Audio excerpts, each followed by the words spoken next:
notre témoignage à lui donner ici devant. Pour commencer, j'aimerais que vous puissiez vous tenir debout. Nous allons lire une écriture de la parole.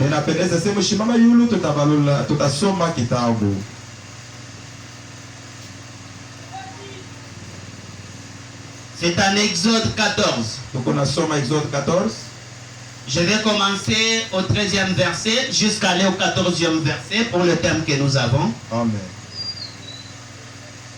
Nous lisons pour la gloire du Seigneur. Amen. Moïse répondit au peuple: ne craignez rien, restez en place et regardez la délivrance que l'Éternel va vous accorder en ces jours. Car les Égyptiens que vous voyez aujourd'hui, vous ne le verrez plus jamais. L'Éternel combattra pour vous et vous gardez le silence. L'Éternel combattra pour vous et vous gardez le silence. Amen. J'aimerais lire une autre écriture de la Bible. C'est en Ephésiens 5, à Ephésiens 6. Ephésiens 6.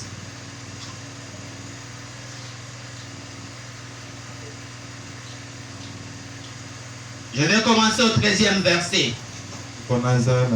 C'est pourquoi prenez toutes les armes de Dieu afin de pouvoir résister dans les mauvais jours et tenir ferme après avoir tout surmonté.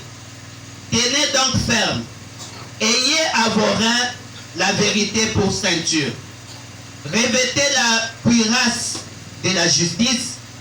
Mettez pour chaussures à vos pieds les ailes que donne l'évangile de paix. Prenez par-dessus tout cela les boucliers de la foi, avec lesquels vous pourriez éteindre tous les traits enflammés du malin. Prenez aussi les casques du salut et l'épée de l'esprit qui est dans la parole de Dieu. Qui est la parole de Dieu. Que l'Éternel vous bénisse. Vous pouvez vous asseoir. Amen.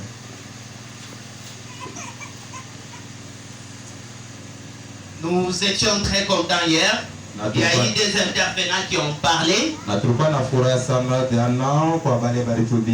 Le premier sur le combat, il nous a dit qu'il faut une arme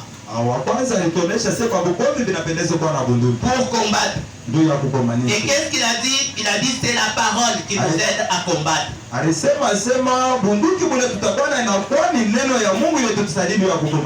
diable vous tente, présentez-lui aussi, il est écrit. Quand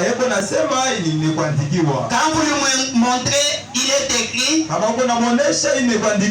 va fuir loin de vous. Le deuxième intervenant est venu. Il nous a parlé qu'il faut nous vider. Rester comme étant des vases vides. Afin que Dieu puisse nous remplir. Quand il nous remplit, ce n'est pas encore nous qui combattons, mais ça sera lui au travers de nous. Parce que ce n'est pas la puissance. Ce n'est pas la grandeur du champ. C'est la force de la bataille dans les champs qui fait les problèmes. Ce n'est pas nous que le diable voit comme ça. Qui combattons. Mais c'est Dieu à nous qui combat notre place. Quand il vient, il trouve que à nous il y a quelqu'un qui est plus que lui. Il a peur de nous. Et il fuit loin de nous. Et pour aujourd'hui, nous croyons que nous avons déjà connu des grands prédicateurs. Nous ne sommes que de petits serviteurs. Hier, on a beaucoup prêché, j'avais vraiment aimé. Pour ceux qui m'ont vu, j'étais en train de jubiler là-bas. On m'a parlé de bonnes choses. Aujourd'hui, dans des chansons, on m'a encore prêché. Quand maman parlait de cet homme de de Branham, na wakati ile mama alikuwa inasema ndio ça Branham, faisait que je sente quelque chose à moi. ilikuwa bila nifasi Ça me nisikie fait kitu tellement du mzuri, bien. ilikuwa bila nifanye furaha Dans sana. ces temps du soir, Na wakati ya les gens rejettent ces na messages. watu beko na tupa Mais ils ujumbe ne savent pas na bayua que ça, c'est ça cette arme Antoni inakuwa ndio ni bunduki qui tue le diable aujourd'hui. ile ilikuwa na C'est ce message que nous avons pris, moi et vous. inakuwa ni ujumbe ile tunaamini mimi na wewe. Je vais commencer par lire une écriture dans la brochure Les Combats, Na mitanza na miandikiwo mu broshiri ya Bukomvi au paragraphe 9. mu paragraphe 9